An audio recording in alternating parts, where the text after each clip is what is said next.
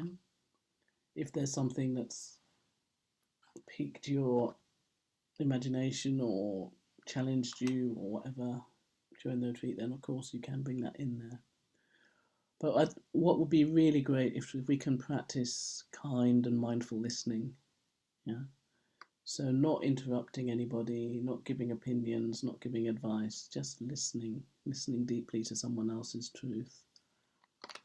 And also being aware of each other, so not taking up, obviously sometimes something big is going on and you might need a little bit more space, but just being aware that everybody else in the group is there. And would also like to say something. So what would be good is maybe one person in the group volunteers to keep an eye on the time and just make sure that it's reasonably equal amount of time, and if someone looks like they're going on, just give them a little bit of a warning so they know to wind down. And the other thing that can be helpful and save time is if when one person speaks, they nominate the next person from the group. And if that person doesn't feel ready at that point, they can just say pass. Yeah. And again, if you feel more comfortable without your screen on, that's fine. I think it's quite nice if you do feel able to at least let people see you before you stop your video if you do want to be more private.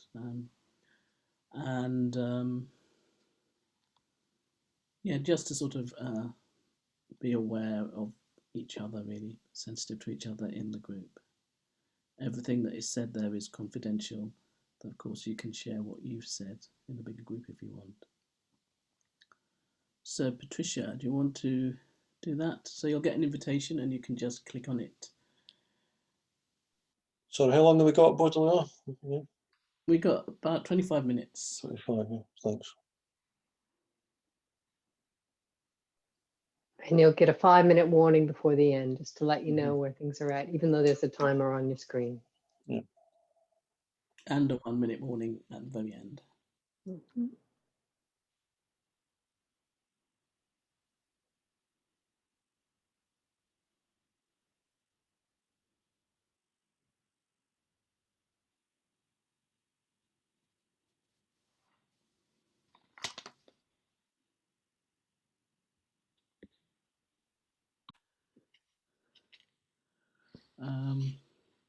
So yes, this is a opportunity for Q&A or anything that we want to share with each other or explore collectively. So if you want to, you can just unmute yourself and ask. If that feels a bit too much, you can always just post something in the chat. And if you want that to be private, you could post it to one of the team, and then we can bring it to the group, but nobody would know it's you. So it's so just want to check whether people are okay about us recording the Q&A. If you're not, perhaps you could just do a private message saying you'd rather not, or you could just stop your video and rename yourself so no one knows you're here. Just because sometimes we don't record it, and then people say, oh, shame we didn't record it, and blah, blah, blah. So as far as I'm aware, no one's objected, so we'll go with the recording then, Patricia. Okay, so anyone got anything they want to bring up or question or explore? Ideally around the theme or practice or meditation. Not the meaning of life? 42, that's the meaning of life.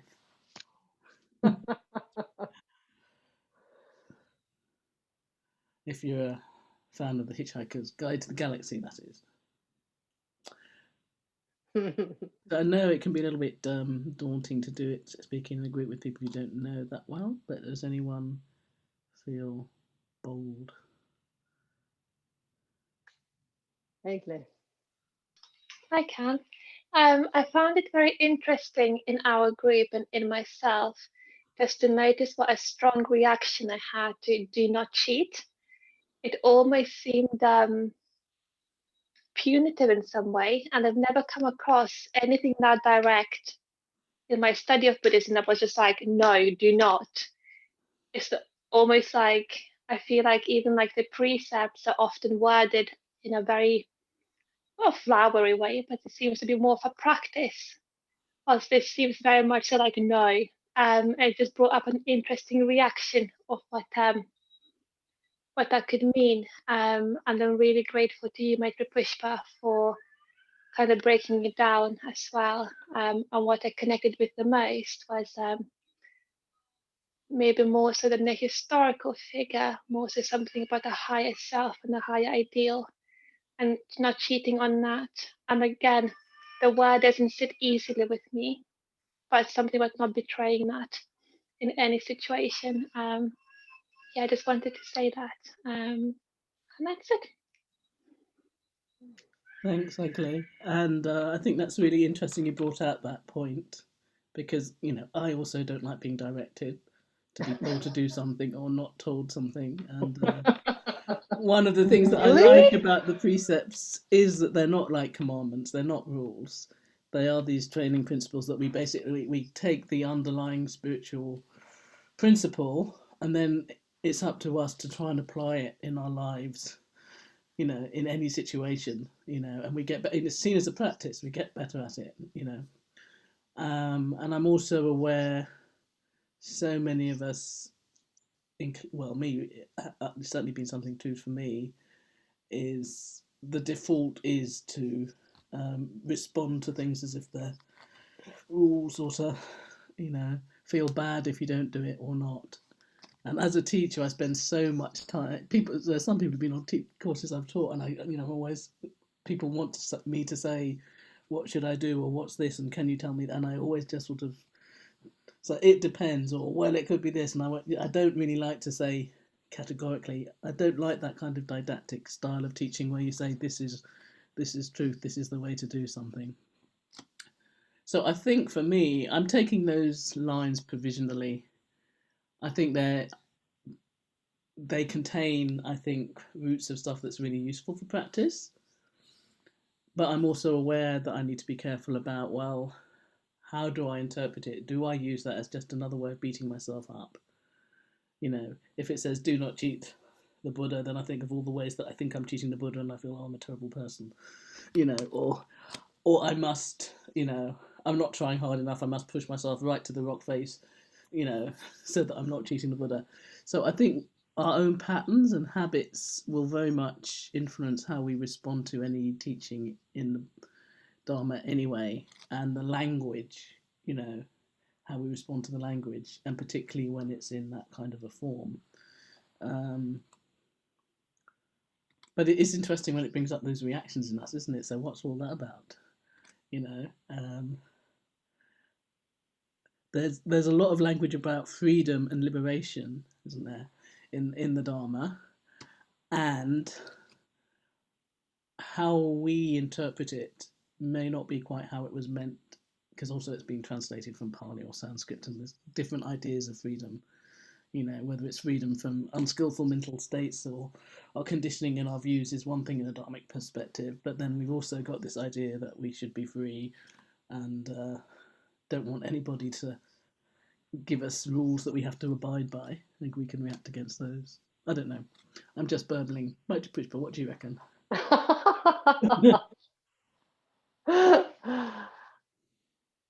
I think yes to all of those things. I think part of it, as I was, trying to draw out is, we can react to things like do not or don't, or make sure, or it is necessary. Whoa, it is necessary. How do you know what's necessary for me? So that thing of don't do this, don't do that, do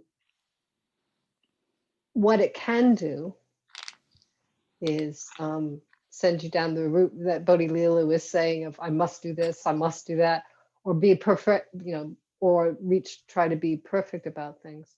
Or it can be bringing us up short. Cheating, Buddha. Wait a minute. What's this together? Let me think about what does it mean to cheat? What does it mean, the Buddha, to cheat the Buddha? What? And sometimes these kind of stop in your track questions. Punitive was a great word.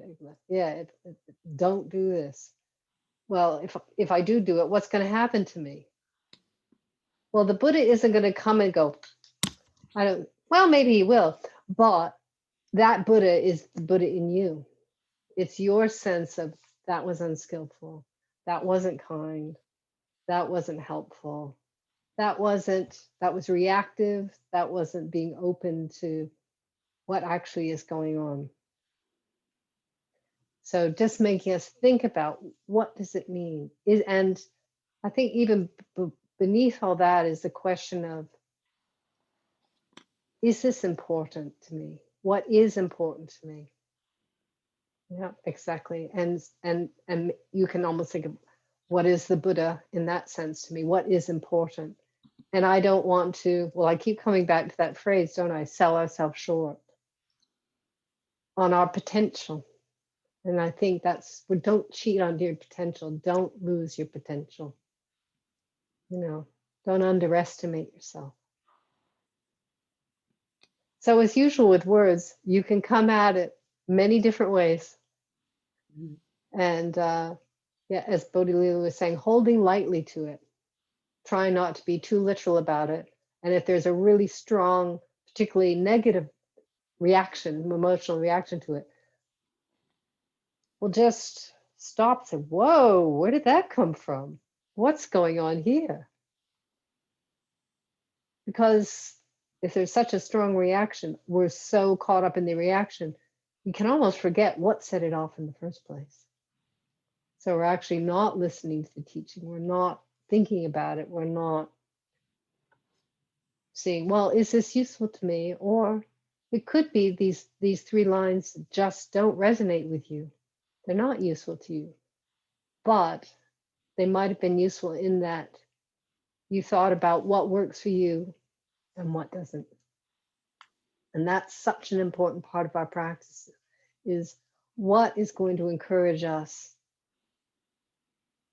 to keep coming back to our meditation? What is going to encourage us to keep thinking about more skillful, kinder speech, of acting more ethically?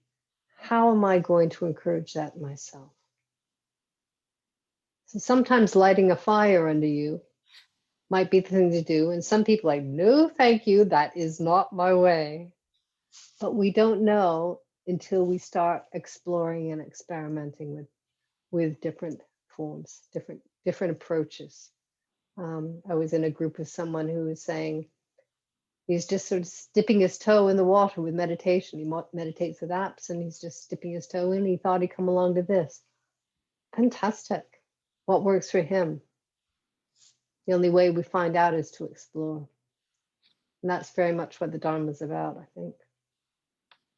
Does that help, or is that too much, Egla? No, that's helpful. Thank you. Good to You're hear welcome. both of your thoughts. Thank you for your question. Yeah. And actually, just listening to you, Maitri Pushpa, I'm just thinking so much in Buddhism is saying that everything depends on conditions. Things arise in dependence on different sets of conditions. Yeah. We've had so much conditioning that has affected us and our lives and our views and our responses, our reactions, the feelings we have to anything. And a lot of that is not conscious. Yeah.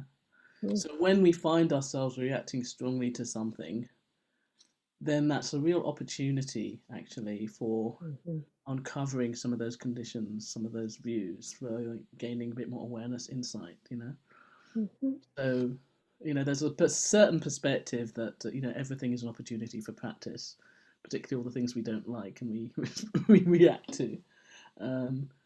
So, yeah, I think it's just interesting to be curious about I see someone's just at that very moment. Mind-to-mind transmission there, you and books.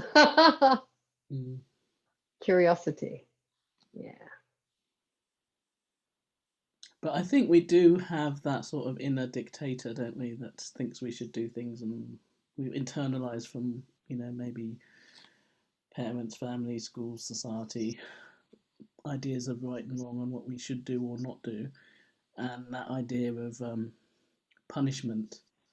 So we kind of conflate not doing what we think other people want us to do or doing what people think we shouldn't do with punishment, and therefore when we hear a sort of direct guidance like that, we think it's punitive, but it's not necessarily, is it? Do not cheat the Buddha. What's going to happen to you if you do? That's just, it was interesting because I am intrigued by this line, and again, I don't think that you really can cheat the Buddha on a certain level, because the Buddha and the archetypal Buddhas were there. They had that awareness of everything and everyone, and they're not going to be bothered by it. The Buddha, there's so many teachings where he's saying, oh, he's like the sun, or he's like the rain cloud, and he's sharing his Dharma for everybody. And sometimes he's very explicit, about all the different kinds of people, and it's not whether you're deserving or not. It's not about how, how good you are, the skills you are, how, your status, your abilities, your qualities. He's just doing it for everybody, to respond to and grow in their own way. So from that point of view, I think that, we could be fairly hopeful the Buddha's not going to come up there and punish us. But we can also project those things onto Buddhas, can't we? We can think, oh, it's interesting when we get into our own personal connections or relationships, at least in our minds, with some of these figures, what we do with them. Mm-hmm. Mm-hmm. I think we have time for another question or exploration or clarification if anyone. Craig has unmuted. Danger. I was just thinking about this idea of cheating, and how really only you can know truly if you're cheating yourself, but that can be very difficult to know. I think I think a lot of people, particularly in the West, come to Buddhism because they're feeling very troubled, or there's something not going right in their life. Not everyone, but I think many people I've met, and are looking for some kind of liberation from how they're feeling, because they're not feeling very good. And I'm just taking meditation, the meditation aspect as an example. I think for people, there's this kind of emphasis to cultivate self-awareness and to sit with oneself, which is good. But I think, obviously you have to pace yourself, and you don't know, as you drop below the surface waves and you're coming down into the deeper levels of consciousness, the ocean, as a metaphor, you can encounter all sorts of things, sea monsters and really scary things can be lurking in there, the stuff that you've normally distracted yourself from, maybe by risk-taking behaviors or drinking or drugs, or just constantly distracting yourself, television, whatever. And I was saying in the breakout room about an experience I went to, Vipassana retreat, complete silence, no phone, I think, and it was very it was a deeply disturbing experience, really. Actually, I wasn't really ready for it, and I didn't have that. I'd never heard of Metta Bhavana, so I didn't have that compassion on board, just the there. And just coming back to that cheating thing, I think there's, like, then, from day 2, I was kind of battling myself. Is this really good for me? But I felt like I was cheating if I left, which, it's not always that simple, is it? Black and white, must just do what I'm, do the meditation, just stay on the cushion, I think there is some merit in that sometimes, but sometimes doing that exactly would be cheating yourself, because you're not really listening to what you need right now, not really listening to what your body is telling you. Your body might be really screaming out, actually, this is not, you're not ready for this. You need to kind of take a step back, slow down a little bit.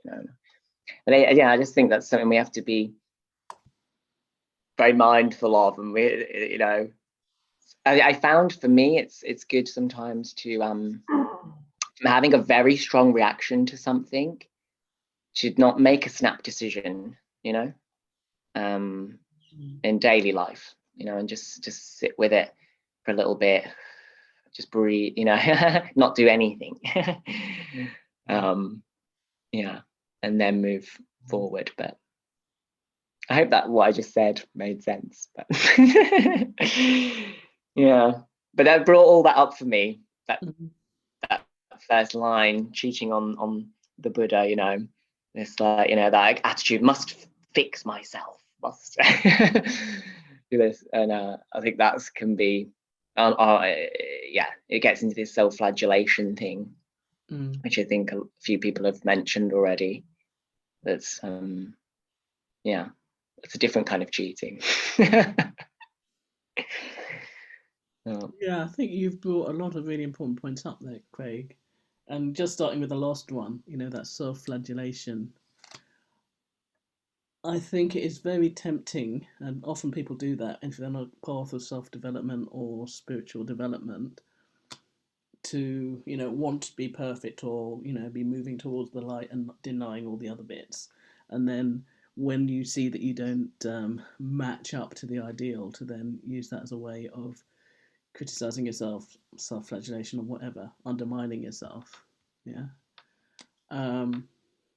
I remember one time I was all set up to go on like a 2 week solitary, and I got all my books that I was going to be studying and all these practices I was going to do. And the first book I had was one of Pema Chodron's, and it was like on the very first page he had something like, fundamentally the desire to transform oneself is act of aggression against the self, something along those lines. And that really, you know, I really was struck by that, because that was exactly what I had been doing, and I just sort of, in the end, I just let go of all the things I was supposed to be doing, and just sort of sat reflecting a bit more on that, really. There's kind of paradoxes, because in some ways, inherent in the path, inherent in our practice, is that idea. It's not linear, but of sort of progress, transformation, liberation, freeing, opening, however we want to do that, awakening. And that certain states and actions may be more skillful, more beneficial, more ethical than others. You know, so it's not that to say that it's, you know, anything goes, and it's just as good to be having murderous fantasies about someone as sort of having some intentions for their well-being, you know. And at the same time, sometimes less is more, and we just have to be, or we have to be with where we are anyway, which may be in all the unskillful starts, in order to get beyond them and be able to transform and let them go. It's sort of like we have to really fully let ourselves experience whatever's there, I think. And I think, yes, sometimes what's there is really difficult, and, you know, some people have had a lot of trauma in their lives, or they may be going through a lot of trauma at the time, and in that case, you know, meditation may be the worst thing to be doing, for instance, you know. Anyway, could go on a lot, but Maitri Pushpa, anything you want to say before we? No, but just to add in what you both said is bringing, Craig, you mentioned you weren't familiar with metabolic, just bringing in kindness to ourselves and knowing when, okay, I've dipped my toe in enough, that's enough for now. Just enough for now. And sometimes now can be way down the line, and sometimes now can be the next breath. That is, you know, and learning that is takes time and practice, doesn't it? But bringing in kindness. And I suppose just to end, the last one way of thinking of that is, if it was your good friend, your best friend going through the same thing, what would you tell them? Give it a break. Give it a break, Craig. Or, yeah, keep going, Craig.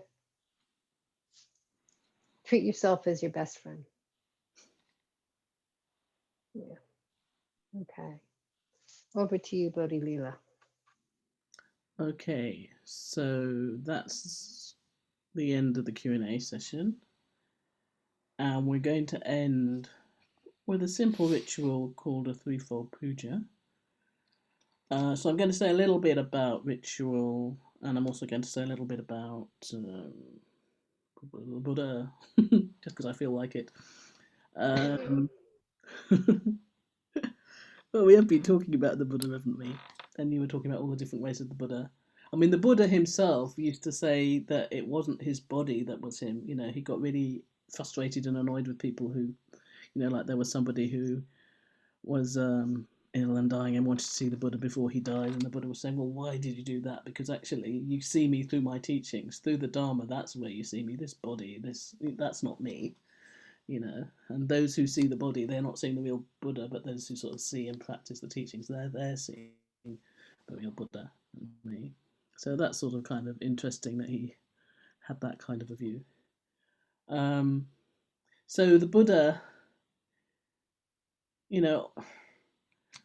he was around so many years ago, and in a way we've got all the stories, we've got teachings that have been passed down orally but are very clearly been in a particular format, so they've come through other people. And also a lot of the stories, there's so much metaphor and symbolism, archetype, especially if you look at the Buddha's biography, you can't understand that in a literal way, all of it. But there's a truth there as well that can resonate in different ways. So I think in terms of spiritual practice, we need to bring in all of ourselves, not just our rational mind, not just our emotions, but we need to bring in our bodies, we need to bring in the unconscious, we need to bring in all the part of our mind that's not about thinking, that may not even be conceptual, all those kinds of things. So there's different ways that we can bring in different parts of ourselves. So like mantra, for instance, is one way. A devotional practice, physical practice, working with energy, working with sound. And ritual is another way. I mean, we all have rituals in our everyday lives, but ritual in this particular context, in a way, is where we connect with what is most important to us, what we value, what we aspire to, what we would like to move towards, what we'd like to be more like. And there's almost like a sort of surrendering of our ego and all our normal ways of wanting to be or how we are, just to actually allow our hearts and our minds to be touched by that and to express that, not just have it internally. So that's kind of one of the reasons why we do ritual, and to make that more conscious in a way, the intentions, and to connect with our hearts and our minds as well. So the ritual we're going to be doing, it's got 3 sets of, well, the first bit's called opening reverence, there's just 1 verse. And then there's another 2 sections which each have 3 verses each, which we'll do in call and response like we did yesterday. But we're also going to have a couple of readings and a couple of mantras along the way. So we were talking quite a lot about the qualities of the Buddha. Maitri Pushpa was talking quite a lot about that this morning. So I thought I would read an extract from an early description of the Buddha's qualities from something called the Sutta Nipata, which I guess is at least a couple of thousand years old. But, it kind of communicates some things. Obviously, it's just a snapshot of what somebody thought were some of his qualities, but just listen to them and see if any of them, maybe one of them might actually touch you, or maybe you find yourself reacting to all of them, but just see. Traditionally, I know not everyone here is a Buddhist, and that's fine. We're not expecting you to be. But when people decide that they do want to commit themselves to the Buddha and his teachings, they do what they call they go for refuge to the Buddha, the Dharma, the Sangha, the 3 jewels of the Buddha, the Dharma, and the Sangha. Buddha, in a way, being the ideal that we can aspire to.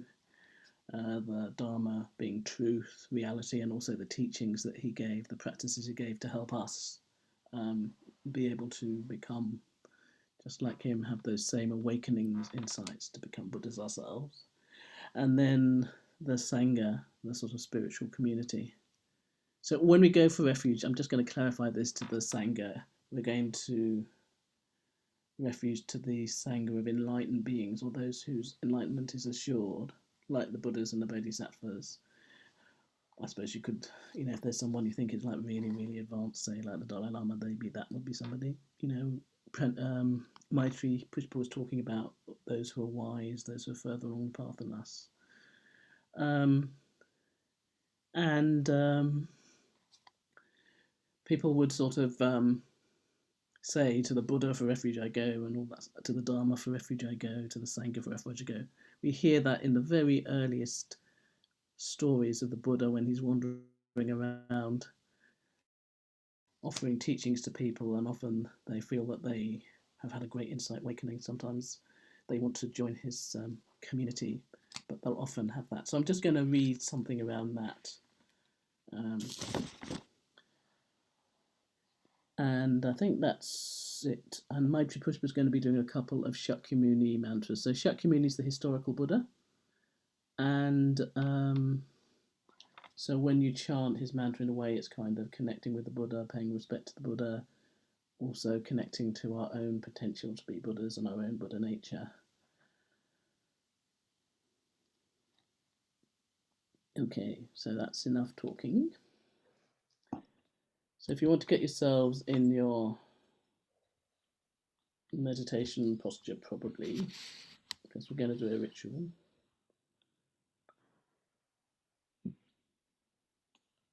We'll just pause for a couple of minutes.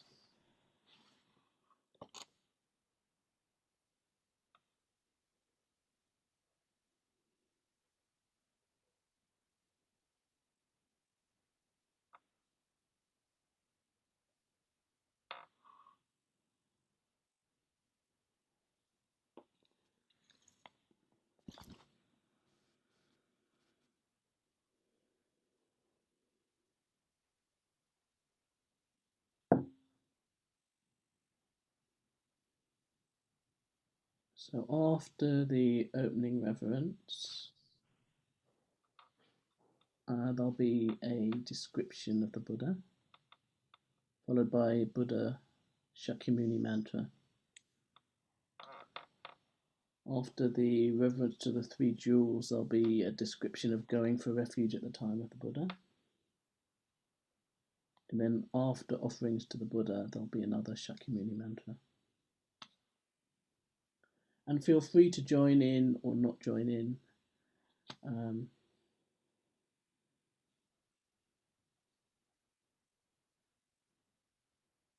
But if you're curious, why not just try it and see what it feels like? You're not committing to anything. You're not saying you're a Buddhist just by joining in a ritual.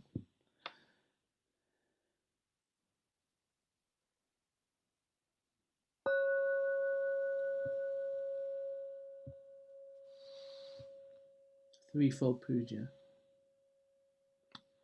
Opening reverence. We reverence the Buddha. We reverence the Buddha, The perfectly enlightened one. the perfectly enlightened one, The shower of the way. the shower of the way. We reverence the Dharma. We reverence the Dharma, The teaching of the Buddha, the teaching of the Buddha, which leads from darkness to light. which leads from darkness to light. We reverence the Sangha, We reverence the Sangha, the fellowship of the Buddha's disciples, the fellowship of the Buddha's disciples, that inspires and guides. that inspires and guides.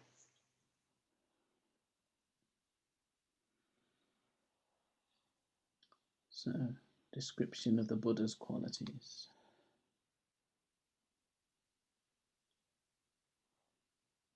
He has no anger, no fear, and no pride.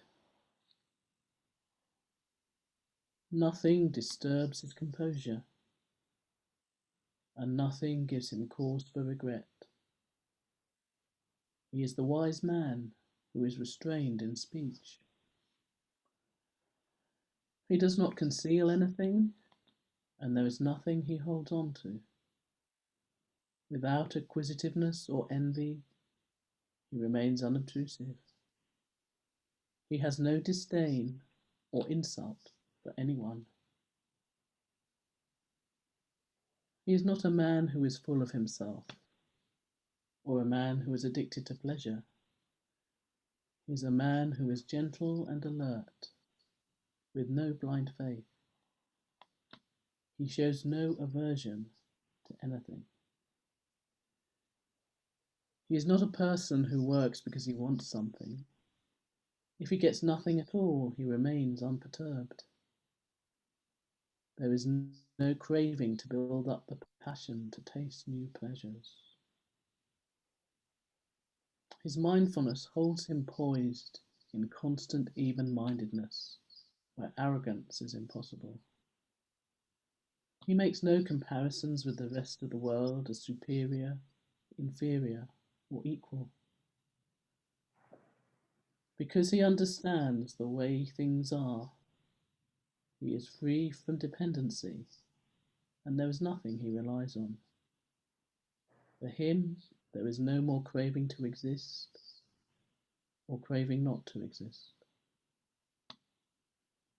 This is what I call a man who is calmed. It is a man who does not seek after pleasure, who has nothing to tie him down, who has gone beyond the pull of attachment. A man with nothing in him that he grasps at as his, and nothing in him that he rejects as not his. He is a man who receives false criticisms from other people, but who remains undisturbed and unmoved by their words.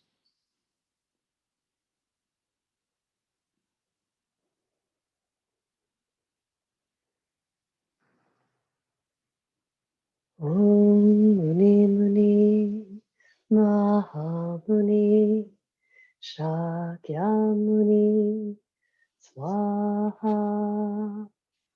Om Muni Muni Mahamuni Shakyamuni Swaha. Om Muni Muni Mahamuni Shakyamuni Swaha. Om Muni Muni Mahamuni Shakyamuni Swaha. Om Muni Muni Mahamuni Shakyamuni Swaha. Om Muni Muni Mahamuni Shakyamuni Swaha. Om Muni Muni Mahamuni Shakyamuni Swaha. Om Muni Muni Mahamuni Shakyamuni Swaha.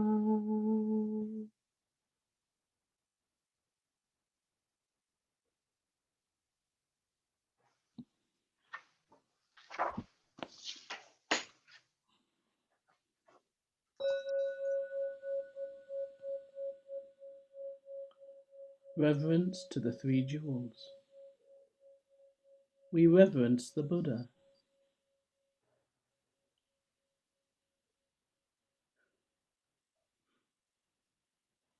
We reverence the Buddha We reverence the Buddha and aspire to follow him. and aspire to follow him. The Buddha was born as we are born. The Buddha was born as we are born. What the Buddha overcame, we What the, too Bu- can overcome. what the Buddha overcame, we too can overcome. What the Buddha attained, we too can attain. What the Buddha attained, we too can attain. We reverence the Dharma We reverence the Dharma and aspire to follow it. and aspire to follow it. with body, speech, and mind until the end. with body, speech, and mind until the end. The truth in all its aspects, The truth in all its aspects, the path in all its stages. the path in all its stages. We aspire to study, practice, realize. We aspire to study, practice, realize. We reverence the Sangha We reverence the Sangha and aspire to follow it. and aspire to follow it. The fellowship of those who tread the way. The fellowship of those who tread the way. As one by one we make our own commitment. As one by one we make our own commitment. An ever-widening circle, the Sangha grows. An ever widening circle, the Sangha grows.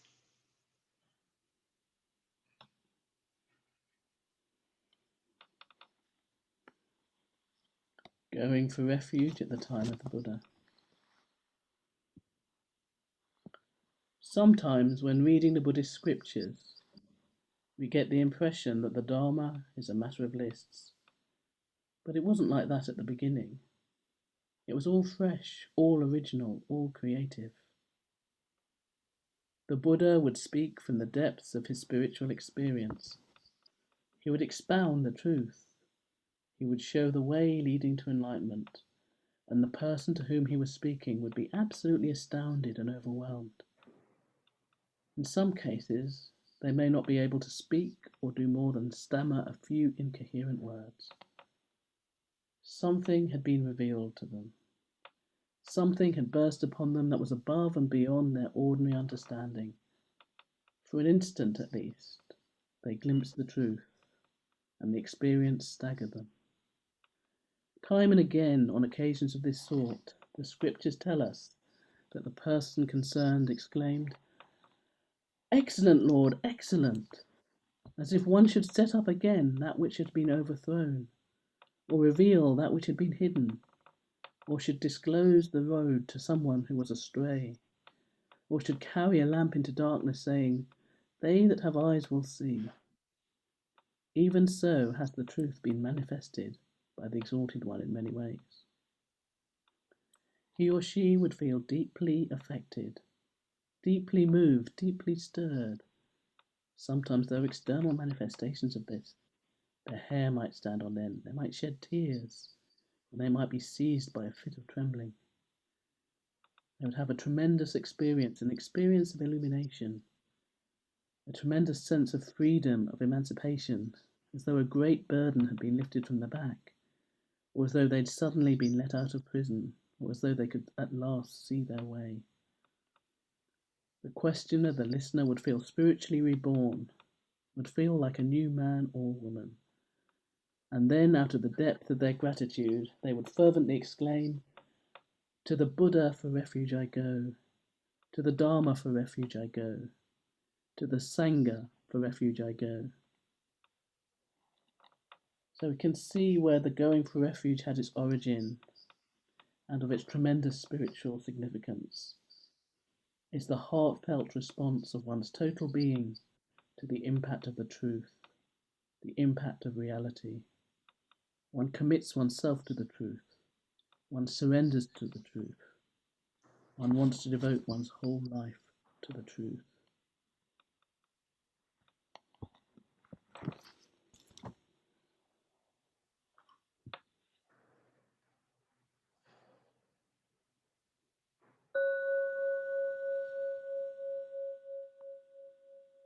Offerings to the Buddha. Reverencing the Buddha. Reverencing the Buddha. We offer flowers. We offer flowers. Flowers that today are fresh and sweetly blooming. Flowers that today are fresh and sweetly blooming. Flowers that tomorrow are faded and fallen. Flowers that tomorrow are faded and fallen. Our bodies too, like flowers, will pass away. Our bodies too, like flowers, will pass away. Reverencing the Buddha, we offer candles. Reverencing the Buddha, we offer candles. To him who is the light, we offer light. To him who is the light, we offer light. From his greater lamp, a lesser lamp we light within us. From his greater lamp, a lesser lamp we light within us. The lamp of Bodhi shining within our hearts. The lamp of Bodhi shining within our hearts. Reverencing the Buddha, we offer incense. Reverencing the Buddha, we offer incense. Incense whose fragrance pervades the air. Incense whose fragrance pervades the air. The fragrance of the perfect life. The fragrance of the perfect life. Sweeter than incense. Sweeter than incense. Spreads in all directions throughout the world. Spreads in all directions throughout the world.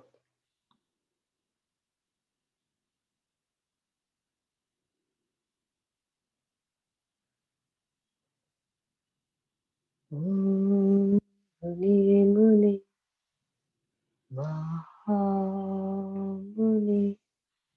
Shakyamuni Sadhu Om Muni Muni Mahamuni Shakyamuni Sadhu Om Muni Muni Mahamuni Shakyamuni Sadhu Om Muni Muni Mahamuni Shakyamuni Sadhu Om Muni Muni Mahamuni Shakyamuni Sadhu Om Muni Muni Mahamuni Shakyamuni Sadhu Om Muni Muni Mahamuni Shakyamuni Sadhu Om Muni Mahamuni Shakyamuni Sadhu Om Muni Mahamuni Shakyamuni Sadhu Om Muni Muni Mahamuni Shakyamuni Sadhu Om Muni Mahamuni Shakyamuni Sadhu.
So that brings this session to an end.